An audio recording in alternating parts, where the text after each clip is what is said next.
Ang malamig na simoy ng hangin ay sumalubong kay Lucia nang bumaba siya sa lumang terminal ng bus sa Samar. Ang kanyang bagahe ay puno ng mga dokumento, at damit na halos hindi na niya nagamit sa loob ng mga nagdaang taon sa Maynila. Sa paligid, ang dating kilalang mga tanawin ng kanyang kabataan ay yamakap sa kanya ng isang pamilyar na pakiramdam ng nostalgia at pagkaaliw, ngunit may halong kirot ng isang malalim na trahedya. Pagdating niya sa kanilang lumang bahay, sinalubong siya ng kanyang ina na si Aling Selly na may malungkot ngunit mapagmahal na ngiti. Sa loob, ang bahay ay puno ng mga larawan mula sa mas masasayang panahon, bawat isa ay isang paalala ng buhay na minsang pinangarap niyang muling balikan. Lucia anak, sa wakas, umuwi ka na rin. Kamusta ang paglalakbay mo? Tanong ng kanyang ina habang inilalapag ang mainit na kape sa lumang mesa na puno ng gasgas at alaala. Mabuti naman ma, sagot ni Lucia, pilit itinatago ang kapaguran at bigat ng kanyang mga mata. Napakahaba ng biyahe, pero mas mahaba pa ang mga oras na ginugol ko sa pag-iisip. Si Aling Selly, na may bahid ng pag-aalala sa kanyang mga mata, ay naupo sa tapat ni Lucia. May gusto ka bang pag-usapan anak? Mukhang may mabigat kang dinadala. Huminga ng malalim si Lucia bago nagsimulang magkwento. May nangyari sa Maynila. Isang malaking kaso, ito yung tipo ng kaso na bawat abogado ay pinapangarap na makuha at malutas. Pero hindi ito nagtapos ng maayos. Nakikinig lamang si Aling Selly, hinawakan ng kamay ng anak, hudyat na handa siyang makinig sa lahat. Si Bernard, ang kliyente ko at matalik kong kaibigan, ay inakusahan ng malaking kumpanya ng pang-aabuso sa kapangyarihan at pagkakasangkot sa korupsyon. Ginawa ko ang lahat ma, ginamit ko ang bawat kaalaman at estratehiya na natutunan ko sa loob at labas ng law school. Pero, tumigil si Lucia, ang kanyang mga matay puno ng luha, sa kalagitnaan ng paglilitis, natagpuan si Bernard na wala ng buhay. Nagpakamatay siya ma, hindi niya nakayanan ng presyon. Napayuko si Aling Selly, ang kanyang puso'y nasaktan sa narinig. Lucia anak ko, hindi ikaw ang may kasalanan. Ginawa mo ang lahat ng makakaya mo. Hindi ko mapigilan na isipin na mayroon pa sana akong magagawa. Kasama ang bigat ng kaso, dinala ko rin ang bigat ng kanyang kamatayan. Kaya napagdesisyonan kong bumalik dito, para magpahinga, para mag-isip, at para hanapin ang kapayapaan, pagtatapos ni Lucia. Sa mahabang katahimikan na sumunod, tanging ang tunog lamang ng malakas na ulan ang maririnig, habang magkahawak ang kamay ng mag-ina, parehong nagninilay sa mga nasirang pangarap at sa pag-asang maibalik ang mga ito sa munting bayan ng Samar kung saan ito nagsimula. Ang kabanatang ito ng kanilang buhay ay magsisilbing bagong simula, isang pagkakataon para kay Lucia na gamitin ang kanyang mga natutunan, hindi lang sa pagtatanggol ng iba kundi sa paghilom ng sariling sugat. Kinabukasan, nagising si Lucia sa pamilyar na huni ng mga ibon sa labas ng kanyang bintana, isang paalala na siya ay nasa Samar na, malayo sa ingay at gulo ng Maynila. Bumangon siya at nagtungo sa kusina kung saan inihanda na ni Aling Selly ang agahan. Mainit na pandesal, bagong lutong itlog, at kape. Ma, salamat sa agahan, sabi ni Lucia habang naupo sila sa mesa, ang mga mata niya ay puno pa rin ng kapaguran. Hindi ka nasanay gumising ng ganito kaaga, ano? Sa Maynila, siguro'y tanghali na kung gumising ka dahil sa dami ng trabaho, komento ni Aling Selly habang iniabot ang kape kay Lucia. Ngumiti si Lucia, opo ma, pero mas gusto ko itong katahimikan dito. Nakakatulong ito sa akin na mag-isip at magpahinga. Pagkatapos ng agahan, nagpasya si Lucia na mamasyal sa paligid ng bayan upang muling makita ang mga lugar ng kanyang kabataan. Habang naglalakad, narinig niya ang mga bati at bulungan ng mga tao. Si Lucia na ba yan? Yung anak ni Aling Selly. Abogado na daw yan sa Maynila. Dito niya nakasalubong si Mang Rodel, isang matandang magsasaka na kilala niya mula pa noong bata siya. Attorney Lucia, ikaw na ba yan? Ako'y tuwang-tuwa at nakita kita ulit dito, bati ni Mang Rodel na may ngiti sa mukha. Magandang umaga Mang Rodel. Kamusta po kayo? Tanong ni Lucia, masaya na makita ang pamilyar na mukha. Mabuti naman salamat. Pero Lucia, mayroon sana akong hihilingin sa iyong tulong. Alam kong abala ka sa iyong pagbabalik at pagpapahinga, pero may problema kami dito na baka ikaw lang ang makakatulong, sabi ni Mang Rodel, ang tono ay naging seryoso. Ano po ba yun Mang Rodel? Baka sakaling makatulong ako, sagot ni Lucia, agad siyang nagka-interes sa posibilidad na makatulong sa kanyang bayan. Ito kasi, panimula ni Mang Rodel habang inilabas ang mga lumang dokumento mula sa kanyang bag. May mga tao, mga mayayamang negosyante at politiko, na nangangamkam ng lupa dito sa atin.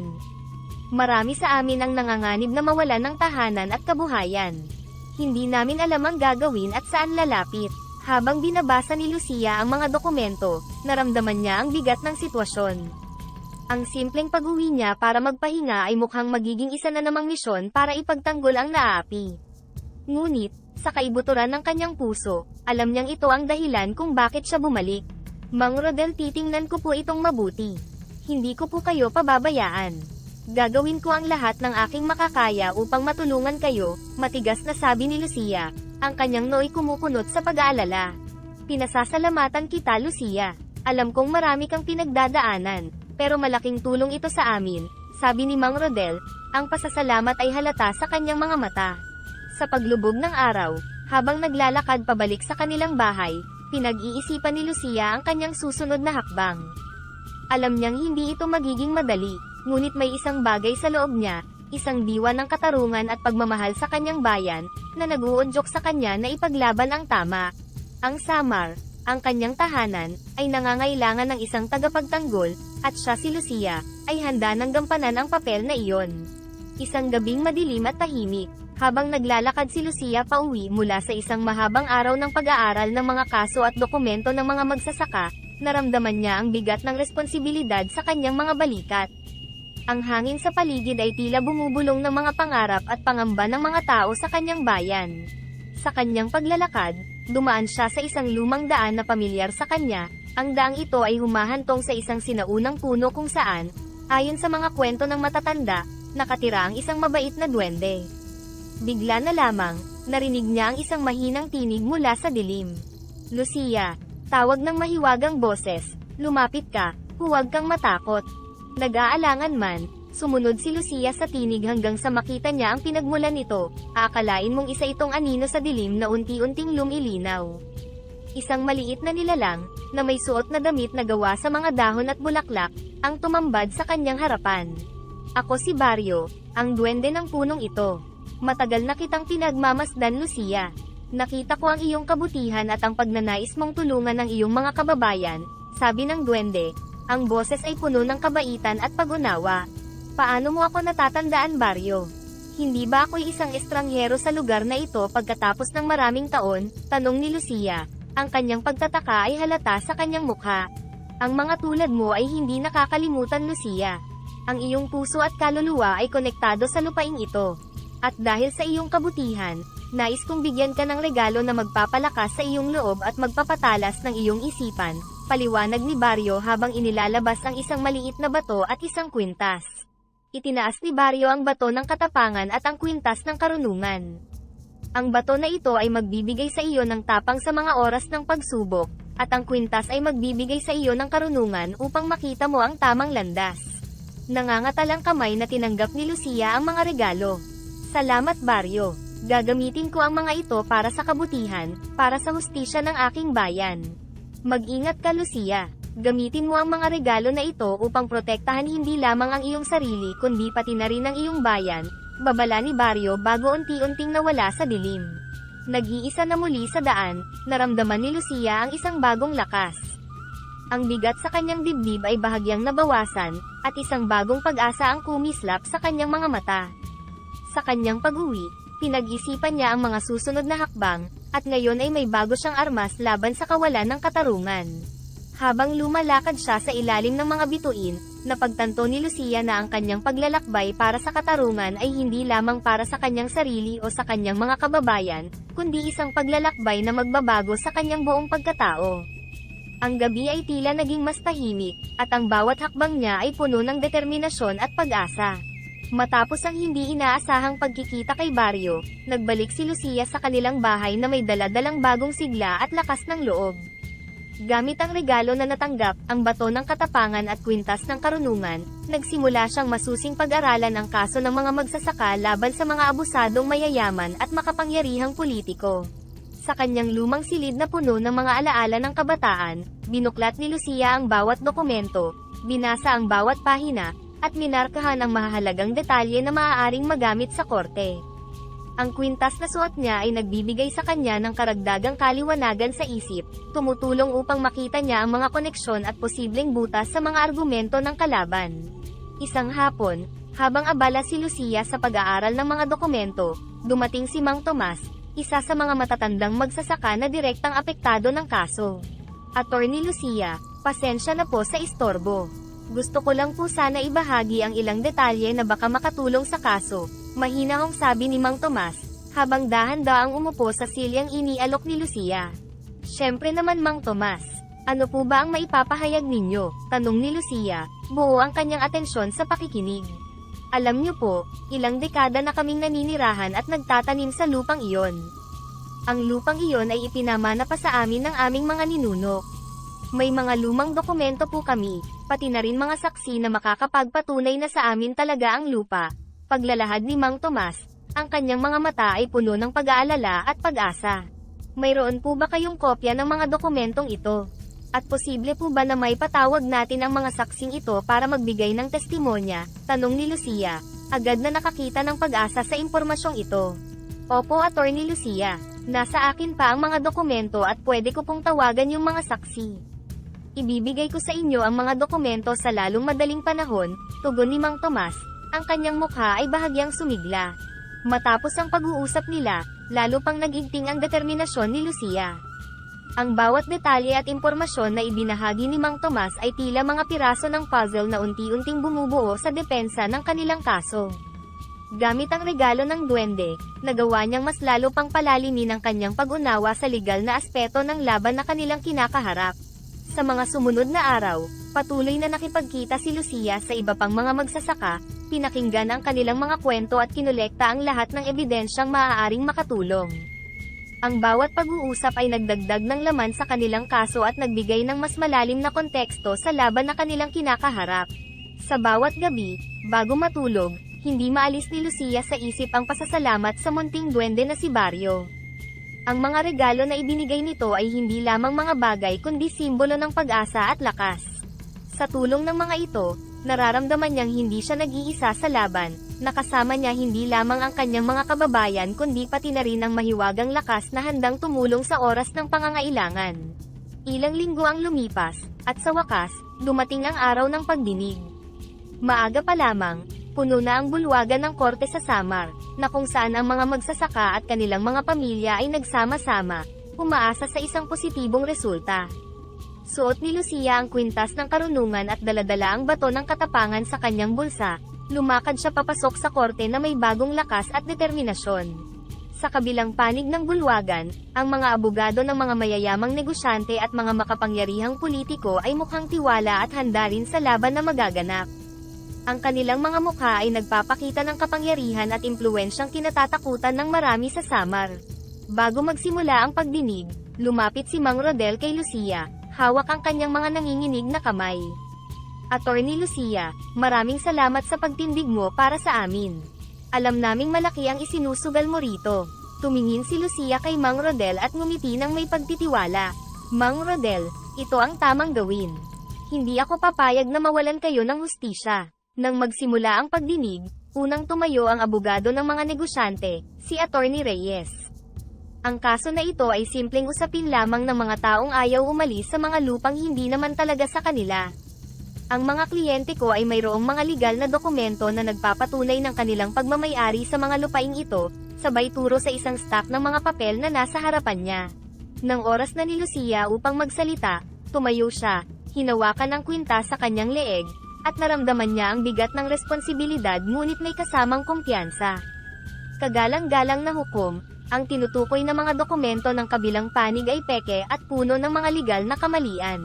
Heto ang mga katibayan mula sa mga tunay na titulo ng lupa na nasa pangalan ng mga magsasaka, na minana pa nila mula sa kanilang mga ninuno, sabi ni Lucia habang inilalagay ang mga dokumento sa harap ng hukom.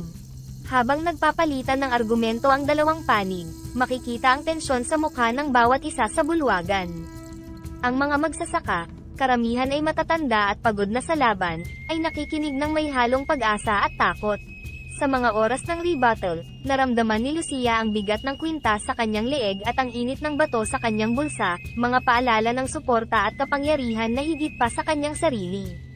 Ang pagtatangka ng kabilang panig na agawin ang lupaing ito ay hindi lamang labag sa batas kundi labag din sa moralidad. Hindi lamang ito usapin ng titulo, kundi ng karapatan at buhay ng mga taong matagal nang naninirahan at nagbubungkal ng lupang ito. Ang hukom, na mukhang mabigat ang damdamin sa desisyon na kanyang gagawin, ay sumulat ng ilang teksto, pagkatapos ay tumingin sa kanyang paligid. Ang kanyang desisyon ay maaaring magpabago sa buhay ng maraming tao sa kanyang komunidad. Nang magtapos ang pagdinig, lumapit ang iba pang mga magsasaka kay Lucia, nagpapasalamat at umaasa. Si Lucia, bagaman pagod, ay nadama ang isang kakaibang kapayapaan. Ang kanyang desisyon na bumalik sa Samar at ilaan ang kanyang buhay sa pagtulong sa mga nangangailangan ay nagbigay sa kanya ng layunin na mas malalim kaysa sa anumang tagumpay na maaaring maabot niya sa Maynila. Habang lumalabas siya ng bulwagan, ang kanyang puso ay puno ng pag-asa at determinasyon para sa mga susunod pang laban. Matapos ang masusing paghahanda at pagdinig sa korte, sumapit na ang araw ng pagbibigay ng desisyon. Ang bulwagan ng korte ay muling napuno ng mga magsasaka at kanilang mga pamilya. Ang bawat isa ay may halong pag-asa at kaba. Si Lucia, nakalmado ngunit mayroong pananabik, ay nakaupo sa harap, hawak pa rin ang bato ng katapangan sa kanyang bulsa. Bago pa man magsimula ang sesyon, lumapit sa kanya si Attorney Reyes, ang abogado ng kalaban. Attorney Lucia Santos, magaling kang abogado. Ngunit alam mo naman na ang batas ay madalas hindi pumapanig sa sentimiento ng tao kundi sa ebidensya. Aniya, ang tono ay mapagmataas. Salamin din ng hustisya ang batas, Attorney Reyes. At sa araw na ito, makikita natin kung paano ito magre-reflect sa desisyon ng hukom, sagot ni Lucia, hindi nagpapahalata ng anumang pag-aalala.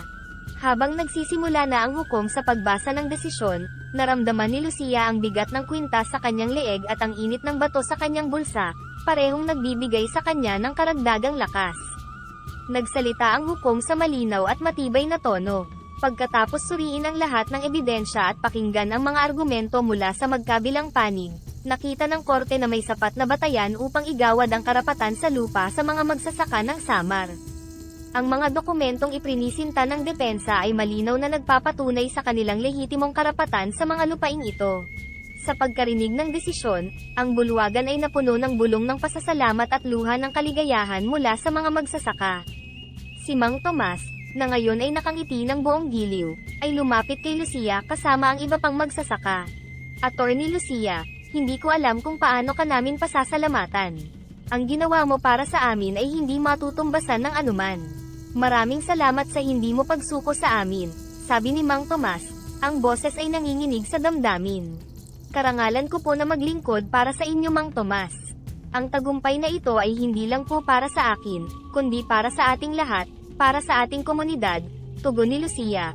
Ang kanyang mga mata ay hindi maitago ang kaligayahan at kapanatagan. Habang naglalakad palabas ng korte, napaisip si Lucia sa lahat ng pagsubok na kanyang hinarap. Ang kwintas at bato na bigay ni Barrio ay hindi lamang nagbigay sa kanya ng lakas at karunungan, kundi nagpapaalala rin sa kanya na may mga bagay sa mundo na hindi kayang ipaliwanag ng simpleng lohika ng batas, ang mahika ng pag-asa at katatagan ng loob. Ang tagumpay na ito ay isang malaking hakbang hindi lamang sa kanyang karera kundi sa buhay ng bawat isa sa mga magsasaka. Habang papalubog ang araw, at dahan-dahan nang lumilisan ang mga tao, naramdaman ni Lucia ang isang malalim na koneksyon sa kanyang pinagmulan, at sa kanyang hinaharap. Sa kanyang puso, alam niyang marami pang laban ang darating, ngunit sa araw na ito, naramdaman niya ang tunay na kapangyarihan ng katarungan at ng kanyang dedikasyon sa paglilingkod sa bayan. Sa mga araw na sumunod, pagkatapos ang makasaysayan na tagumpay sa korte, naramdaman ni Lucia na parang nagbukas ang isang bagong kabanata sa kanyang buhay. Ang tagumpay na ito ay hindi lamang simbolo ng katarungan para sa mga magsasaka ng Samar kundi pati na rin isang personal na pagbawi mula sa mga anino ng kanyang nakaraan sa Maynila. Habang lumilipas ang mga araw, marami ang nag-alok kay Lucia ng pagbati at pasasalamat. Ngunit sa gitna ng mga pagdiriwang, isang mas malalim na damdamin ang umusbong sa kanyang puso, ang pagnanais na magpatuloy sa pagtulong sa kanyang komunidad. Ang dating buhay sa Maynila bilang isang corporate lawyer ay tila isang malayong alaala na lamang ngayon.